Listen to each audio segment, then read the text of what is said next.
àmì ìjọba yìí ó ti gọ̀gọ́ bọ́ọ̀lù ó sọ̀rọ̀ ó sọ kambọ́rì kìkìkì nínú ọ̀rọ̀ nínú ilé ìjọ ẹ̀ níbi tó ti ń sọ̀rọ̀ nípa ètò òṣèlú èyí tó ń bọ̀ wá ní 2023 tó ń bọ̀ lọ́nà yìí. Gbogbo àwọn ẹ̀yà èyí tó jẹ́ ṣe pé wọ́n ń gbé àpótí láti dìbò àbí tí wọ́n díje fún ipò ààrẹ orílẹ̀-èdè yìí.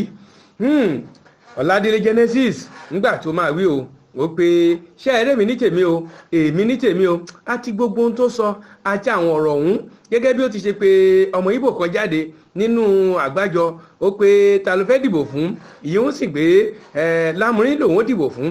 Gbogbo àwọn ọ̀rọ̀ yìí àti tó sọ lẹ́yìn ìgbà tí arákùnrin yìí tí ó sọ̀rọ̀ ọ̀hún àti tó ń fún ara rẹ̀ tó gbà lérò nípa ìdìbò èyí tó ń bọ̀ wá ní 2023 yìí gẹ́gẹ́ bí wípé bó ṣe ń fọwọ́ sọ̀yà wípé èmi ní tèmi èmi kì í ṣe ọmọ àlè kí wá nìdí abá nínú ọ̀rọ̀ tí mo fẹ́ kẹ́ gbọ́ yìí ẹ wá wò nínú fọ́nrán yìí kẹ́ gbọ́ ohun tí ó ń sọ.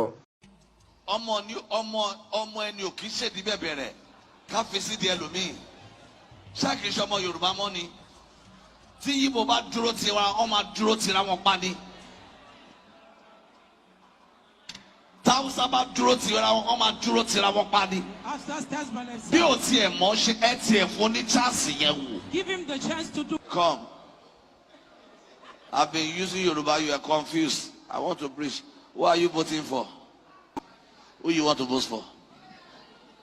Obi? Malo? Come. You know what? You know what I just did? God bless you. Amen. God will bless you. Amen. You know what I just did? Ọmọ Yíbò ni. Wọn kì í dára wọn. They don't betray themselves. Come here. Give me your account tomorrow morning. Mo kàn fẹ́ fa kankan yọ fẹ́ yí Yorùbá ọ̀dàlẹ̀ ni. I want to make a point. Ọmọ Yíbò kan di ojú kú. Ọmọ Yíbò wọn lọ máa dúró sí. Till death they will stand by the Igbo guys. God bless you. Amen. I pray anyone that will become president and suffer this country again, before that day, that person will be put to shame. Amen. Hear me.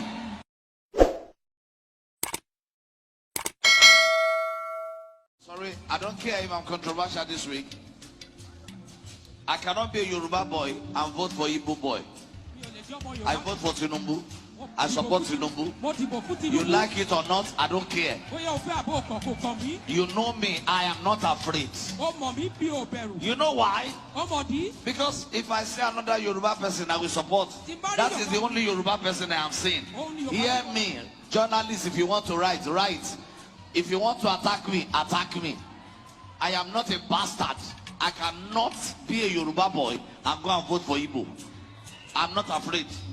If you want to attack me, attack me.